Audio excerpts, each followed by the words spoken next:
यीशु सहाय, praise the Lord. हम किसी अंधे व्यक्ति को सुंदर सुंदर चीज वस्तुओं को दिखाएंगे, फिर भी हम जैसे देखते हैं वैसा देख नहीं पाएगा, वैसा महसूस नहीं कर पाएगा। हाँ, अलग दृष्टिकोण से हो सकता है वो महसूस करे, परंतु उस तरह से समझ नहीं पाएगा जैसे हम जिनके आंखें हैं देखते हैं और चीज़ों को हम महसूस करते हैं, उसके बारे में सोचते हैं। हमारा सोचने देखने का ढंग अलग होता है। वैसा ही आत्मिक जीवन के क्षेत्र में भी है। जिस व्यक्ति आत्मिक रूप से अंधा है, शारीरिक रूप से तो देख रहा है परंतु आत्मिक रूप से अंधा है, आत्मिक बातों को पहचान नहीं पाता है, समझ नहीं पाता है और उसके धन्यवाद प्रशंसा करने के बजाय उसके विरोध में भी बातें कर सकता है। इसी प्रकार की बातों को हम प्रेरितों के काम 16 अध्याय उसका 16 से 34 पद में देखने पाएंगे, जो आज का वचन है। ये प्रेरितों का काम जो है घटना के बारे में हमने काफ़ी दिन से चर्चा करते आ रहे हैं। सिलसिलावार रूप से कुछ अध्यायों को हम चर्चा करते आए हैं, जिसके कारण से हमें पता है कि यह लूका के द्वारा लिखा गया पुस्तक है और 33 साल का लेखा जोखा इसमें वर्णन किया हुआ है। आज का घटना में हम देखने पाते हैं पौलुस प्रेरित अपना दूसरी मिशनरी यात्रा, उसका खासकर 3 मिशनरी यात्रा के विषय में प्रेरितों का काम चर्चा करता है। उसमें से दूसरी मिशनरी यात्रा के समय में पौलुस अपने साथ में सिलास को लेता है और जाते जाते फिलिपी नगर को पहुंचता है। और फिलिपी नगर का पहला नाम अलग था, पहला नाम था क्रेनिदिस, और ये क्रेनिदिस का अर्थ होता है झरना, यानी कि यह नदी के किनारे था और सुंदर झरनों का शहर था और यहाँ पर सोना भी मिला करता था। इस कारण से यह सुंदर सा बहुत ही आकर्षक जगह था। बाद में इसका नाम सिकंदर महान के पिता फिलिप द्वितीय के नाम से नामकरण किया गया और ये फिलिपी नगर से हम जानते हैं। और फिलिपी जो नाम है उसका अर्थ ही होता है घोड़ों का प्रेमी, यानी युद्ध जैसा जो घोड़े होते हैं उन घोड़ों का प्रेमी कहता है। और इस नगर का जो फिलिपी नगर का वर्तमान में नाम बदल गया है, वहाँ पर गांव बसा हुआ है जिसका नाम है फिलिपोई। और हम देखने पाते हैं कि पौलुस प्रेरित वहाँ जाते हैं सिलास के साथ में, और वे लोग किसके पास रहते हैं? लुदिया पौलुस प्रेरित का वचनों को सुनने के बाद में विश्वास करती है, बपतिस्मा ले लेती है और अपने घर में उनको रहने का अवसर देती है। हालांकि लुदिया वहाँ के रहने वाले नहीं थी, लुदिया तो वह थुआतीरा का रहने वाले थे, परंतु वहाँ बैजनी वस्त्र बेचा करती थी, बिजनेस करती थी। और पौलुस के साथ में जो व्यक्ति था वो तो था सिलास, और ये दोनों जब वहाँ प्रचार करते हैं, प्रचार करने के क्रम में ही कुछ दिन बीता, एक लड़की जो दूसरे के घर में दासी का काम करती थी, उसके अंदर में दुष्ट आत्माएं थी। और दुष्ट आत्मा जब भी पौलुस और सिलास को देखने के बाद में ये परम प्रधान के लोगों यानी कि परमेश्वर के सेवक होने के विषय में वो गवाही देती है, तब दुष्ट आत्मा का गवाही कोई लोग पसंद नहीं करते हैं। कोई व्यक्ति यदि यीशु पर विश्वास करता है, गवाही देता है, अलग बात है, परंतु दुष्ट आत्मा इस प्रकार की गवाही देना उनको अच्छा नहीं लगता है। उसके बाद में उस दासी लड़की के जो दुष्ट आत्मा ग्रस्त था उनके लिए ये लोग प्रार्थना करते हैं ताकि दुष्ट आत्मा उसमें से निकल जाए, और ऐसा ही होता है, वो चंगी हो जाती है। और इसके बाद में तो उनका जीवन में दुख शुरू हो जाता है। जैसे ही वो चंगी हो जाती है, उनका मालिक जो था, इसलिए कि वो भविष्य बोलती थी, यानी कि दुष्ट आत्मा के माध्यम से भविष्य की बातें लोगों को बताया करती थी और लोगों से पैसा कमाती थी। जब दुष्ट आत्मा ही नहीं रहेगा तो भविष्य के बारे में नहीं बताएगी, तब तो उनका कमाई नहीं होगा। इसलिए गुस्सा हो जाता है, दोनों को पकड़ लेता है, अपने दल के साथ में उनको घसीट के लेता है और उनको कपड़ा तक को फाड़ दिया जाता है, उसके साथ जेल में भर दिया जाता है, बेंत से पीटे जाते हैं। उसके साथ ही साथ उनको अंत में किया जाता है शकलों से, यानी काट का ये से जंजीरों से बांध दिया जाता है, उनके पैरों को ठोक दिया जाता है और बांध दिया जाता है। इस प्रकार की परिस्थिति उनके साथ में होता है। और हम देखने पाते हैं कि सिलास, जिसका नाम आप लैटिन में पाएंगे सिल्वानुस, वही व्यक्ति है जिसके बारे में प्रेरितों का काम 15 अध्याय 32 पद में उसे एक नाबी के रूप में दर्शाया गया है। और ये पौलुस का सहयोगी के रूप में दूसरी मिशनरी यात्रा में हम देखने पाते हैं। जो भी हो, परंतु ये सिलास नाम का अर्थ होता है लकड़ी या जंगल होता है। जो भी हो, परंतु उनका सेवकई के दरमियान घटना घट रही है। इनको पीटा जाता है और जेल में डाल दिया जाता। आधी रात को ये दोनों परमेश्वर की स्तुति कर रहे थे और परमेश्वर की स्तुति कर रहे थे। अचानक भूकंप होता है, सारे दरवाजा खुल जाता है, उनका शकल जो उनको बंधा हुआ रहता है सारे चीज़ खुल जाता है। दारोगा समझता है कि ये लोग निकाल के भाग गए होंगे, इसलिए अपने आप को आत्महत्या करना चाहता है। लेकिन पौलुस उसको मना करता है, आप अपने आप को हानि मत पहुँचे, हम सब अंदर में हैं, सुरक्षित हैं। उसके बाद में उनके पास आकर जानता है कि ये लोग धर्मी व्यक्ति हैं, परमेश्वर के जान है, उद्धार पाने के लिए मैं क्या करूं, उनको पूछता है। प्रभु यीशु मसीह पर विश्वास कर उनको कहा जाता है। उसके बाद वो अपने घर में उनको ले जाता है और उनके जो घाव हुआ था उसको पोंछता है, उनमें तेल माल करता है, दवाई लगाता है, उनको भोजन कराता है। यही तो आज का वचन की घटना है और पूरे परिवार समेत बपतिस्मा ले लेते हैं, प्रभु पर विश्वास कर देते हैं। आज का वचन के आलोक में मैंने शीर्षक रख दिया है सेवा का प्रतिफल। जो सेवा पौलुस और सिलास ने किया उस सेवा का प्रतिफल कैसा हुआ, उसी के बारे में आज का वचन चर्चा है। हम उसी पर चर्चा करेंगे। इस आधार पर 3 पॉइंट पर हम चर्चा करेंगे। सबसे पहला पॉइंट जिस पर हम चर्चा करेंगे सेवा का प्रतिफल के अंतर्गत में, वो तो है सेवा का स्वरूप। सेवा का स्वरूप कहने का मतलब है उनका सेवा, कौन सा सेवा काम कर रहे थे फिलिपी नगर में, वचन प्रचार कर रहे थे, उसके साथ ही यहाँ एक सेवा का काम किए जिसके कारण से उनके जीवन में हलचल हो गया, तकलीफ हो गया, परेशान हो गया, जेल में रहना पड़ा, उनको बेंते से मार सहना पड़ा, अपमानित होना पड़ा। और वो तो था एक दासी लड़की में जो दुष्ट आत्मा थी, उनको यीशु के नाम से निकाल देते हैं, यीशु के नाम से उनको चंगाई दिला देते हैं। वो दासी लड़की उनके आत्मा बुरी आत्मा के द्वारा जकड़ा हुआ था और ये ऐसे गुलामी अवस्था में थी, ना केवल दुष्ट आत्मा से गुलाम में थी, वो गरीबी का गुलाम में थी, इस कारण से दूसरे के घर में दासी होकर रहती थी। तीसरा हम देखने पाते हैं कि वो मालिक का घर में गुलाम होकर कितने साल रहती थी हम नहीं जानते, परंतु उस दिन उनको छुटकारा मिल जाता है उस दुष्ट आत्मा जाने के बाद में। लेकिन मालिक खुश नहीं होता। उनको खुश होना चाहिए कि स्वस्थ हो गई, चंगी हो गई, परंतु वह गुस्सा करने लगता है। जो भी हो, परंतु आत्माएं आज भी काम कर रही, जैसे कि उस समय दुष्ट आत्मा काम कर रहा था। बाइबल में जब हम देखते हैं कई प्रकार के आत्माओं की चर्चा हम पाते हैं। झूठ का आत्मा, भय का आत्मा, विद्रोह का आत्मा, अनज्ञाकर्ता का आत्मा, आक्रमण का आत्मा, दुख का आत्मा, उदासी का आत्मा, इनकार का आत्मा, ईर्षा का आत्मा, घमंड का आत्मा, कई प्रकार के आत्मा। इसलिए पहला यूहन्ना 4:1 में कहता है सावधान, क्या कहता है, हर एक आत्माओं की प्रति न करो, परंतु आत्माओं को परखो कि ये परमेश्वर की ओर से है कि नहीं। कई प्रकार के आत्मा हो सकते हैं, लेकिन वो आत्मा परमेश्वर की ओर से है कि नहीं, कहीं दुष्ट आत्मा तो नहीं है। इसलिए हमें सावधान होने की बात है। इसलिए अन्य कई प्रकार के अद्भुत काम जो लोग कर रहे हैं उनको देखकर ये ना सोचें कि ये परमेश्वर के आत्मा के द्वारा हो रहा है। हो सकता है उसमें किसी प्रकार की बुरी आत्मा का भी हो सकता है, क्योंकि शैतान भी अद्भुत काम कर सकता है और लेकिन शक्तिमान नहीं है। कुछ साल पहले एक घटना घटी फिलीपींस देश की। मैंने पत्रिका में पढ़ रहा था उस घटना के बारे में और वहाँ पर रेडियो में एक आवाज़ प्रसारित किया गया। कहा गया कि अभी एक लड़की का आवाज़ हम इस घड़ी सुनाएंगे जो दुष्ट आत्मा से ग्रसित है और दुष्ट आत्मा उनको घायल करते जाती है और जैसे ही उनमें दुष्ट आत्मा सवार होती है वो बहुत ही दर्दनाक भरी चिल्लाती है। इसलिए उनसे कहा गया जो दिल के मरीज हैं वो इन आवाज़ों को ना सुने, सुनने में सक्षम नहीं है तो ना सुने, ऐसा कहा गया। और जैसे ही आवाज़ सुना, परमेश्वर का एक दास लेस्टर समरल, ये लेस्टर समरल परमेश्वर का दास उस साड़ी सुन रहा था तो दुष्ट आत्मा ने बड़े उन पर जैसे ही हमला किया, बहुत ही भयानक आवाज़ सुनाई दिया। उसके बाद उनको लगा कि ये कौन सा दुष्ट आत्मा है, मैं भी देख कर जाऊँ। उनके पास में देखने के लिए गया।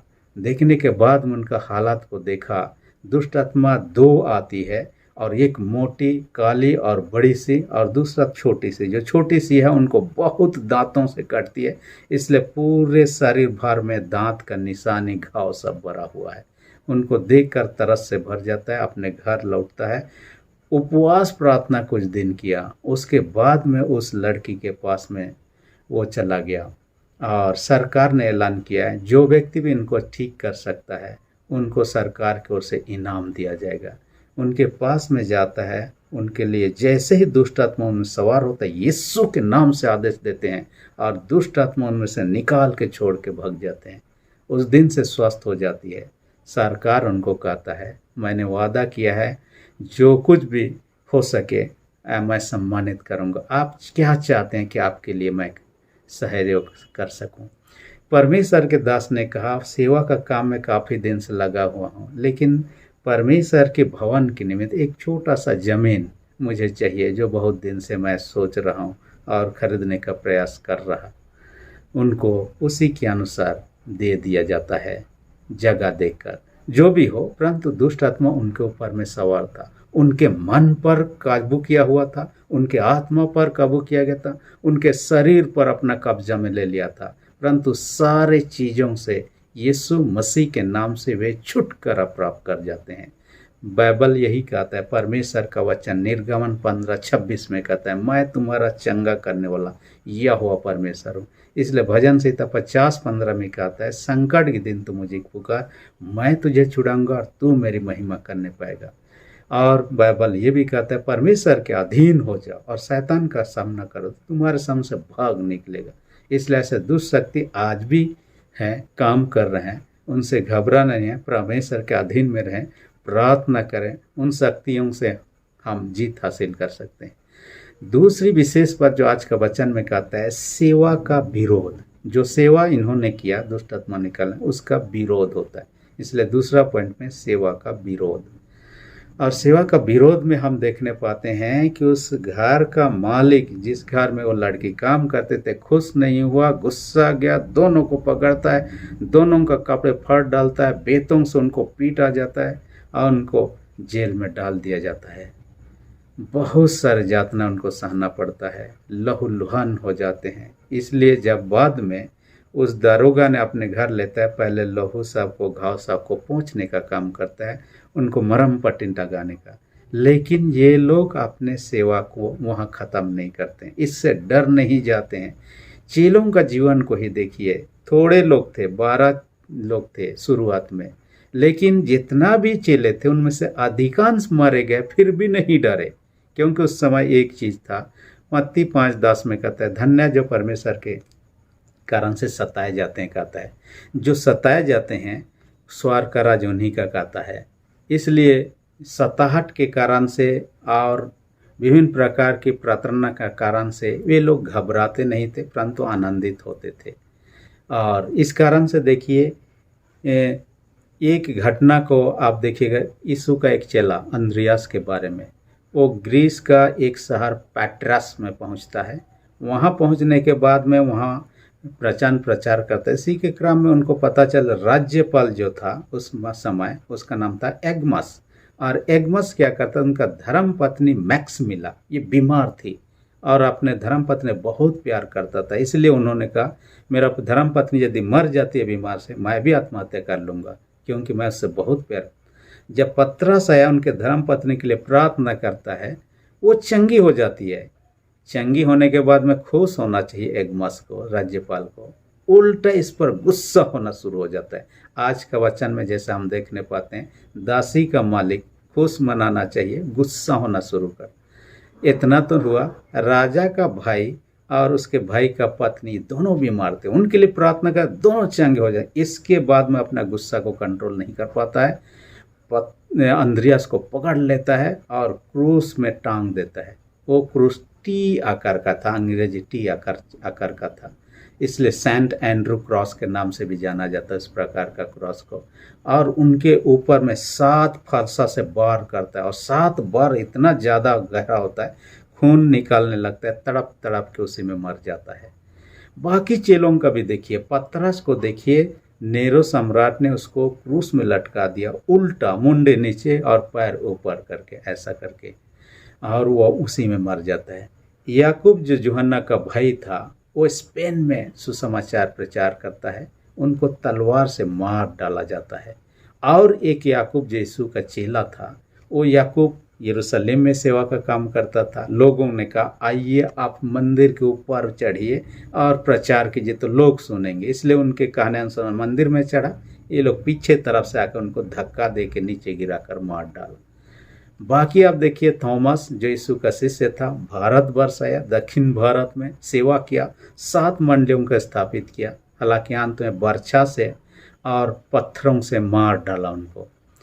उसके अलावा हम देखने मत्ती के बारे में कहा जाता है इथोपिया गया, और इथोपिया में वहाँ राजा के पास में जाने के बाद में उनको पता चला राजा का अपने भतीजी के साथ में गलत संबंध है। उनका जैसे ही अपने शिक्षा में विरोध की उपदेश दिया, वो गुस्सा गया, उसको मार ही डाला राजा। उसके बाद समौन जेलोतस जो यीशु का शिष्य था, उसके साथ और एक था यहूदा, ये दोनों तलवार से मारे जाते हैं। यीशु का और एक चेला तदई करके नाम से जाना जाता है, और ये इसके बारे में कहा जाता है वो एडेसा नाम का शहर में जाता है, और जब वहाँ प्रचार करता है कुछ लोग विरोध में आ जाते हैं, उनको पकड़ लेते हैं और धनु तीर से उनको मार डालते हैं। प्राय अधिकांश चेलों को मार डाला गया, लेकिन परमेश्वर का सेवा रुका नहीं। सेवा में विरोध आना स्वाभाविक है, शुरू से आते आया, आने वाले दिन भी अब भी हो रहा है, लेकिन कभी रुकने वाला नहीं है। परमेश्वर का काम को कोई रोक नहीं सकता। मनुष्य का काम को हम रोक सकते हैं, परमेश्वर का काम को कोई रोक नहीं सकता, इसलिए वो असफल नहीं होगा। एक तो नहीं, दूसरा सेवकाई को आगे बढ़ा के ले जाएगा, और ये अंत तक सबके पास में पहुंचेगा। सबको यीशु मसीह को जानना, सुनना, पहचानना पड़ेगा। तीसरा विशेष बात जो आज का वचन में कहता है, सेवा का फल कहता है। इन्होंने जो सेवा दिया फिलिपी में, उसका फल को देखिए। पहला फल हम देखते हैं, उस दासी लड़की जो बुरी आत्मा से जकड़ी हुई थी, उससे छुटकारा पाती है, और उसका मन छुटकारा हो जाता है, उसका आत्मा छुटकारा हो जाता है, उसका शरीर छुटकारा हो जाता है, और उनका एक नया जीवन पाती है। दूसरा फल हम देखने पाते हैं, पौलुस और सीलास जब जेल में थे, आधी रात को जब परमेश्वर की महिमा कर रहे थे, देखिए दुख की घड़ी में वे लोग रोना धोना छोड़कर परमेश्वर की महिमा कर रहे हैं। अद्भुत काम परमेश्वर ने किया। हम भी ऐसा सिचुएशन में ना घबराएं, परमेश्वर की महिमा करें। परमेश्वर अद्भुत कामों को करने वाला। वहाँ भूकंप होता है, दरवाजा खुल जाता है, उनको जो बेड़ा से बंधा जाता है वो खुल जाता है। लेकिन देखिए पौलुस और सीलास तो परमेश्वर का सेवक थे, वे लोग नहीं भागे, दरवाजा खुला था, कोई भी वहाँ नहीं था। लेकिन बाकी जो कैदी लोग थे, ये लोग तो भाग सकते थे, ये लोग तो सेवक नहीं थे। परंतु पौलुस का शिक्षा सुनने के बाद में, उनका महिमा ईश्वर का करने जीवन को देखने के बाद उनका जीवन भी बदल गया, और वे लोग भागने के बजाय ये लोग भी चुपचाप से अंदर में थे, क्योंकि ये लोग भाग जाते तो दरोगा जो उसका इंचार्ज था उनको मौत की सजा दिया जाता, इसलिए खुद आत्महत्या करना चाह रहा था। पौलुस ने उसको रोकता है, आप ऐसा मत कीजिए, हम सब कोई सुरक्षित हैं, ऐसा कहता है। ये दूसरा है। देखिए तीसरा हम देखने पाते जो दरोगा उनको बेतों से पीटा, और यहाँ तक कि लकड़ी के ये से उनका पैरों को जकड़ के बांध दिया था। वह व्यक्ति उनके साथ जो क्रूरता का व्यवहार किया था, कुछ घंटों के बाद में आप देखिए वो अपने घर में ले जाता है, उनके घावों को ये पोछा लगाता है, उनके लिए इलाज की व्यवस्था करता है, खाने पीने स्वयं खिलाता है, स्वयं बपतिस्मा ले लेता अपने परिवार के साथ में। उनके जीवन में बदलाहट आ जाता है। कठोर व्यक्ति का जीवन नरम व्यक्ति का जीवन बन जाता है। वो व्यक्ति प्रभु का सेवक बन जाता है, सेवा करने वाला। चौथा हम देखने पाते हैं लुदिया के बारे में, जिनके घर में पौलुस और सीलास ठहरे हुए थे। असल में वहाँ की नहीं थी, थुआतीरा नगर की थी, बैजनी वस्त्र बेचने वाले थी। लेकिन पौलुस और सीलास के प्रचार को सुनने के बाद यीशु पर विश्वास की, बपतिस्मा ली, और वहाँ मंडली की स्थापित हो जाती है, और उसी के घर में ये दोनों रहते हैं। देखिए इन्होंने प्रभु के सेवकों के लिए अपने घर में दरवाज़ा खोला प्रभु की महिमा के लिए। और उसके कारण से देखिए काफ़ी लोग उस नगर से, उस जगह से प्रभु को जान पाए, उद्धार करते स्वीकार कर पाए। आज भी सेवकाई में बाधा आ सकते हैं, परंतु परिणाम हमेशा ख़त्म नहीं हो जाता। हम इसी में लगे रहें, इसका फल जरूर समय पर देखेंगे। और इसके बदौलत जिन्होंने प्रभु में आ गए थे, एक दिन जो प्रभु दोबारा आएंगे, यीशु मसीह दोबारा आएंगे, उस दिन और उत्तम प्रतिफल पाएंगे। इसलिए बाइबल क्या कहता है, एक भी व्यक्ति को जो भटका हुआ है प्रभु के करीब लाते हैं, हमारे पाप जो है वो ढांप दिया जाएगा। हमारे लिए स्वर्ग में बड़ा प्रतिफल होगा एक भी आत्मा को, क्योंकि हर एक आत्मा बहुमूल्य है प्रभु के दृष्टिकोण से। इसलिए ये लोग इतने होते हुए अपना सेवा को काम के फल को यहाँ देखने पाते हैं। मैं एक पास्टर का गवाही को सुन रहा था, पास्टर मोना एस्थर, जो भटिंडा सिटी में अभी सेवारत हैं। हालांकि पंजाब में, आधे पंजाब वो सेवा कर चुकी है। अपने व्यक्तिगत गवाही उनका कहना है, जबकि वह हिंदू परिवार से आई थी, बहुत बीमार थी। बीमार के बाद में उनको यहाँ वहाँ इलाज किया, डॉक्टर ने जवाब दे दिया नहीं बचेगी। यहाँ वहाँ बाबा के पास काफ़ी जगह लिया, कुछ फ़ायदा नहीं हुआ। वैसे ही बाबा के पास जाने वाले थे, लेकिन किसी ने उनको कहा आपको जाना चाहिए, ले जाना चाहिए। कहाँ पर? खमरा चर्च में। और वो चर्च में जब प्रार्थना किया जाता है चंगे हो जाते हैं। और उसका क्या चीज़ था, उसमें 9 दुष्ट आत्मा सवार थे। और ये 9 दुष्ट आत्मा क्या कहते, उनको जीने नहीं देते। यानी जब भी वो जागते रहते, कि कितना देरी जागते रहेगी, जब भी सोने का काम करती, सोने जैसे जाती, ये 9 दुष्ट आत्मा, ये मेल थे, पुरुष थे, और ये उनके साथ में बलात्कार या रेप किया करते। इस कारण से वो जग जाती, सो ही नहीं पाती, जब तक ये दुष्ट आत्मा उनके साथ बहुत बेचैनी परेशानी। डॉक्टर ने जवाब दे दिया जल्दी मर जाएगी। फिर भी चर्च में आए, उनके लिए प्रार्थना की, सारे दुष्ट आत्मा यीशु के नाम से दूर हो जाते हैं। उसके बाद में जब ने प्रभु यीशु ने उनके जीवन को बदला, इसलिए उस पर उन्होंने विश्वास किया। जैसे यीशु पर विश्वास किया, उनके पति ने उनको छोड़ दिया, अपने घर से निकाल दिया, अपने माता पिता के घर चली। कुछ दिन तक तो ठीक रहा, उसके बाद में उसके माता पिता ने भी उनको जबरन मसीह को छोड़ देने, भूल जाने की विषय उनको कहा। वो नहीं माने। तब घर के सारे लोग 5 घंटा तक उनको इतना पीटा, लहू लुहन बुरी तरह कर दिया। उसके बाद में रूम में बांध करके 5 दिनों तक ऐसे ही रख दिया। प्रभु ने किसी तरह उनको वहाँ से निकालने का मौका दिया। और उसके बाद में 5 दिन के बाद में जब हॉस्पिटल जाती है, वो मेडिसिन लेती है, इलाज होता है, लेकिन वो सेवकाई से नहीं घबराती है, सेवा का काम में आगे बढ़ती है। किसी भी रोड में जाकर प्रचार कर देती है, ट्रेन में जाकर प्रचार, बस में जाकर प्रचार करना। और इसके कारण से आप देखिए बहुत सारे लोग आशीषित होने लगे, लेकिन उनका सेवा जारी रहा। देखिए कुछ महीना बीतने के बाद जिन्होंने 5 घंटा तक उनको पीटा था, वही लोग प्रभु को ग्रहण किए। और प्रभु को ग्रहण करने के बाद ये स्वयं पास्टर थी, स्वयं उनको बपतिस्मा देती है। एक बार रोड में जब प्रचार कर रही थी, कुछ लोगों ने उनका विरोध किया, उनको घसीटते हुए जेल में डाल दिया। और वहाँ जेल में जब डाला, उनको कोई चिंता नहीं। वो परमेश्वर की महिमा के गीत जैसे सिलास और पौलुस यहाँ कर रहे हैं, उन्होंने भी यही सेम किया। ये परमेश्वर के महिमा के गीतों को गाए। उसके बाद बच्चन वहाँ जो कैदी लोग थे उनको प्रचार करने लगे। उनके जीवन को, उनके शिक्षा को सुनने के बाद में 3 पुलिस वाले देखिए प्रभु में आ गए, उनको बपतिस्मा दिया गया। और प्रभु यानी कि उन्होंने नहीं छोड़ा, और फल को हम देखने पाते हैं। और पहला पत्र 5:4 में तो देखने पाते हैं, प्रधान रखवाला जो प्रभु यीशु मसीह एक दिन प्रकट होगा, जितने इस प्रकार के काम करते हैं सबों को पुरस्कृत करेंगे, उत्तम फल देंगे, प्रतिफल देंगे, जो कि हमने आज का शीर्षक में देखा है। तो यहाँ पर देखने पाए पौलुस सिलास जो भी दुख सहे, तड़ना सहे, लेकिन उत्तम फल को देखने पाए। हम भी अपने मसीही जीवन में इनके समान हैं, विश्वास में बने रहेंगे, सेवा में बने रहेंगे, उत्तम फल को देखने पाएंगे।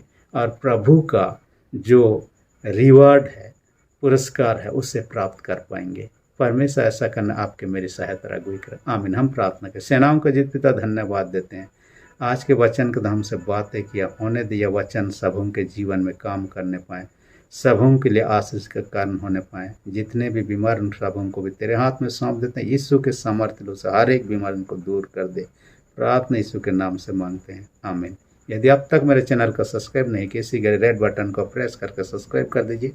अब जो बेल आइकन निकलेगा उसे प्रेस करके ऑल पर सेट कर दीजिए, ताकि आने वाला वीडियोस का नोटिफिकेशन आपको समय पर मिल सके। धन्यवाद।